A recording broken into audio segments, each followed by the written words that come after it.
Lights, camera, action. Hey everybody, it is a new month and it's time for a new Requel pitch.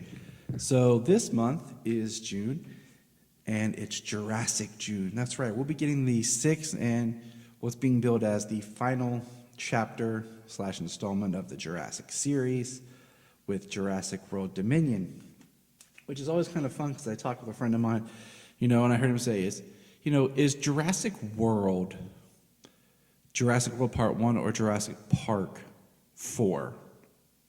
And Fallen Kingdom, is that Jurassic World 2 or Jurassic Park 5? And it's very interesting because, Jurassic World is one of what we call the requels. That's, the standard for the show where it is a reboot, remake, and a sequel all wrapped up into one film. But here is my pitch for a Jurassic film. And this is one I've kind of been going over for years, and it kind of ignores the world films and picks up years after Jurassic Park 3. Here we go. And my tentative title is called Jurassic Outbreak, Jurassic Earth, Jurassic Universe. I haven't quite, nailed it down yet, but it takes place after the Lost World. There's some things in Jurassic Park 3, I've said before, that I felt were very underserviced to the story, and they chose to go in a different route with Jurassic Park 3. I feel like in a lot of ways Jurassic Park 3 was like all the leftover set and action pieces they weren't able to fit in the other films. They kind of just rolled into 3. Nothing against Joe Johnston. I think he's a great director, and he just got the bottom end of the stick.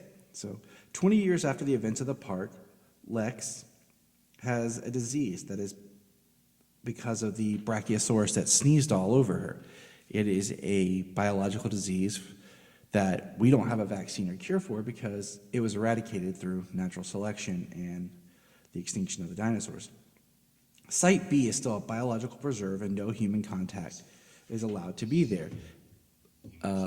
All people have to have clearance from the government, which they do not offer, and there is miles of protection around the biological preserve. Site A has been destroyed. Much like the way the book ends, where Site A was bombed, killing all the dinosaurs, they believe that Site A has been completely destroyed with all dinosaurs having passed away. There's been no sightings or signs of life. Tim has grown up to be a paleontologist. He, with a group of InGen scientists, are set out to Site A to try to get in and see if they can find Brachiosaurus bones, remnants, anything that they can start to find a cure for Lex. While on Site A, they discover the Brachiosaurus remains, but they need a living sample. The bone tissue proves unuseful. So they head to Site B illegally.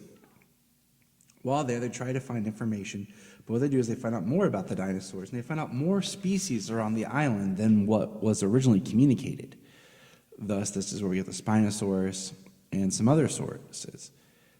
And we find out more about how InGen was up to more things than that the park was more of a front. Yes, I know some of these themes are played out in the Jurassic World films, as well in Camp Cretaceous, which I highly recommend everyone check out. But this is my Jurassic Park 3, okay?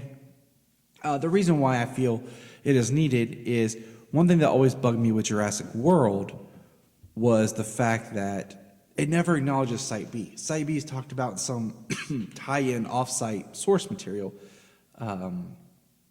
which really hurts where we ended in the Lost World. And I did not like Jurassic Park 3's plot. It seemed like the kind of plot that you're getting at when you're at the 4th, 5th, or I would say even now, looking at it, 6th or 7th, because I feel like it or not, they have found interesting ways to do the sequel Jurassic World films. I haven't seen Jurassic World Dominion yet because it hasn't come out, but just that idea is original to this series, and it's not treading repeated ground. So I felt like Jurassic Park 3 just seemed so cheap, and the fact that they went back to Site B and the whole Grant had never been on that island, and instead of returning to Site A, I just felt like the plot was weak. So this is my Jurassic Park 3. Anyone who knows me, Jurassic Park is in one of my top 5 greatest, most favorite films of all time.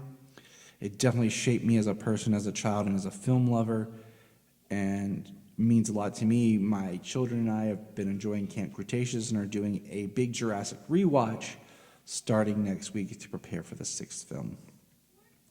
But that is my pitch for Jurassic Park 3. We will be talking more Jurassic later in the month when we probably will do a review after watching all of the films for Jurassic World Dominion. So remember, everybody,